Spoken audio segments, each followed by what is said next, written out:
네, 안녕하세요. 오늘 주제는 기숙사 준비를 회사를 그만두고 하면 안 되는 이유에 대해서 말씀을 드려보려고 합니다. 물론 제 생각과 다른 생각과 또 실제로 그만두고 취득하신 분도 뭐 있을 거라고 생각을 하는데 오늘 제 생각을 한번 말씀을 드려볼게요. 어, 보통 기숙사를 왜 준비하려고 하시나요? 자기가 어떤 진로를 기숙사를 통해서 바꿔보려고 하시는 분들이 있잖아요.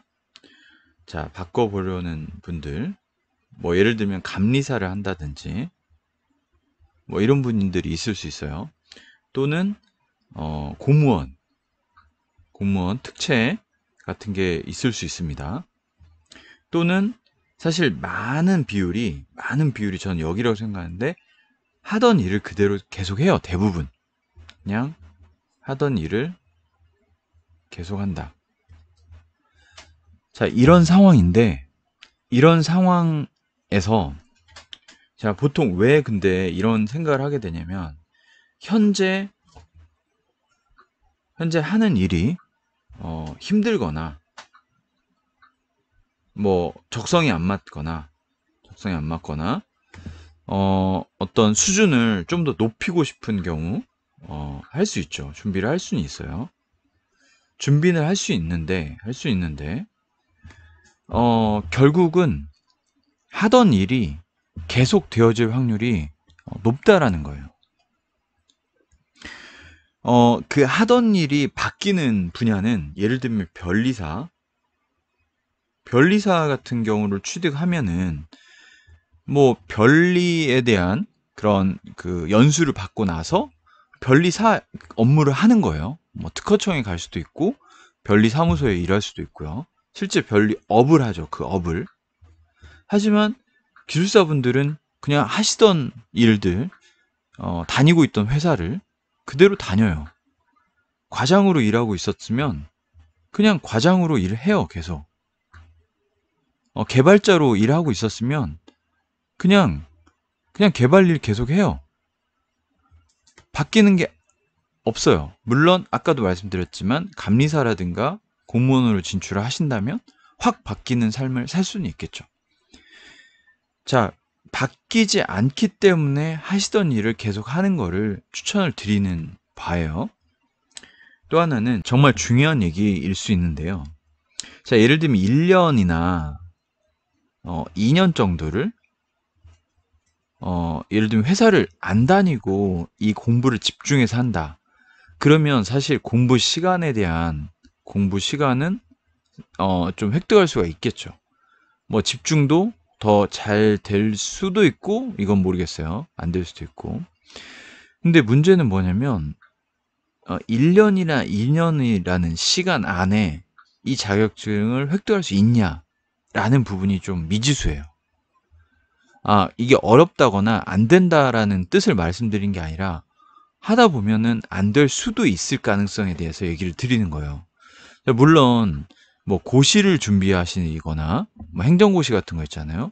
뭐 변리사를 준비하시는 분들은 제가 듣기로 이 공부 자체 학업을 하기 위해서는 전업으로 하지 않으면 거의 불가능에 가깝다는 얘기를 들었어요. 이 시험 자체가 너무 어렵고 분량이 많기 때문에 아예 시간을 따로 쓰셔야 된다고 해요. 실제 되신 분도 자기가 풀타임으로 하지 않았으면은 안 됐을 거라고 얘기를 하시더라고요. 변리사 되신 분이. 그러나 기술사를 되신 분들의 상황을 제가 주변 분들도 많이 만나보고 사실 뭐 회사분들도 많이 보고 뭐 아는 분들도 많이 꽤 있지만 이분들 중에서 기술사를 따기 위해서 따로 풀타임으로 하셨다는 분들을 거의 저는 보지 못했어요. 왜냐면 이거는 장기전이 될 수도 있어요. 제가 아는 분 중에 좀 계속 지금까지도 공부하시는 분들이 계시기 때문에 그냥 이거는 어떻게 보면 또 한 가지 바로 또 말씀을 드리면 또 하나는 이 기술사라는 공부 분야를 자기가 하고 있는 일과 연결을 시켜서 오히려 저 같은 경우도 그랬어요. 제가 실제 시험에 나온 문제 중에 한 문제가 제가 하던 프로젝트에서 문제가 그대로 나왔어요, 거의. 개발이었는데 그게 싱크ML, 지금도 아마 70 몇 회에서는 이 문제를 보실 수 있을 거예요. 싱크ML이라는 문제가 나왔는데 제가 그때 싱크ML 모듈을 실제 개발하는 프로젝트를 조그맣게 하고 있었어요. 이거를 모듈 스펙을 계속 제가 보고 있었던 상황에서 실제 4교시에서 이 문제가 25점짜리로 나왔어요.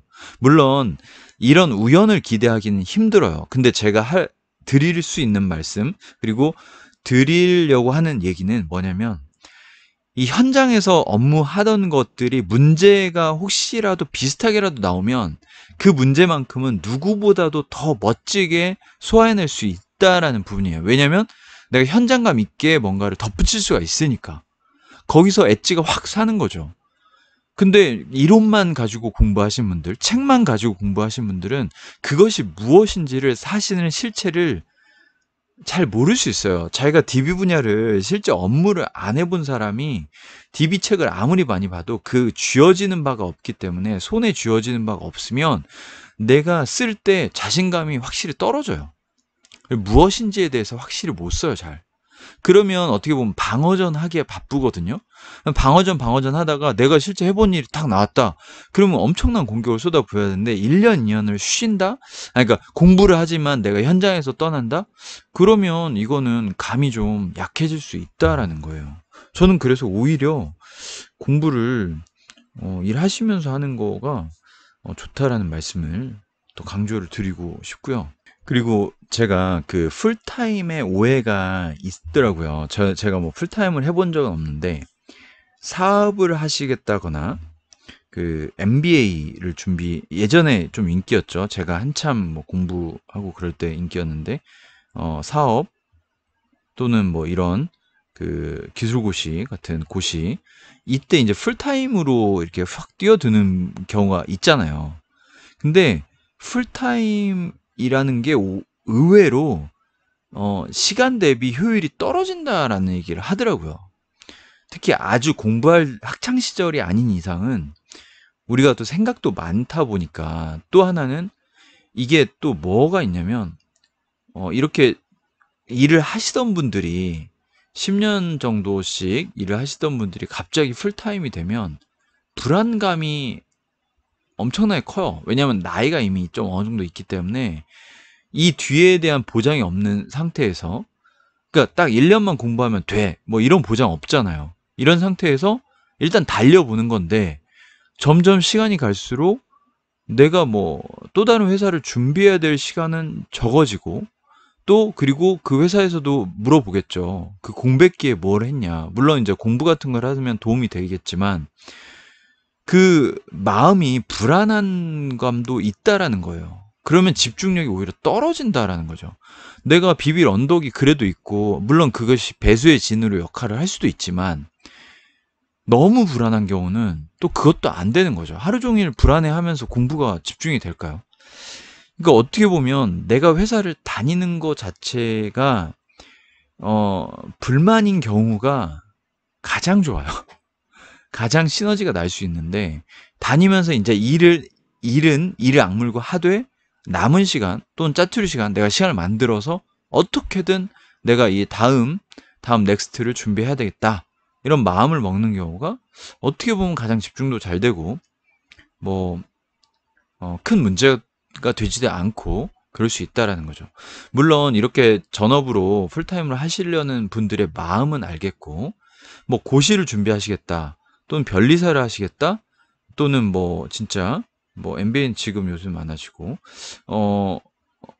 이런 경우 진짜 풀타임 공부, 그러니까 쉽게 말하면 노량진 학원을 하루 종일 다녀야 되는 경우가 아닌 이상은 기술사 시험만큼은, 제 생각은 그렇습니다. 제 생각은 회사를 다니면서 병행하시면서 어떻게 보면 회사 일을 다 공부화시키는 것도 괜찮아요. 저도 그렇게 마음을 먹고 했었는데, 그냥 모든 키워드, 회사에서 일하는 모든 키워드들을 다 기술 공부로 전환을 하는 거예요. 뭐 내가 하고 있는 프로젝트 업무 내용을 파악을 하되 그 토픽으로 만들어 버리는 거죠. 공부를 해버리는 거죠. 그런 식으로 시너지를 내는 것이 가장 좋은 방법이 아닐까라는 생각이 들어요.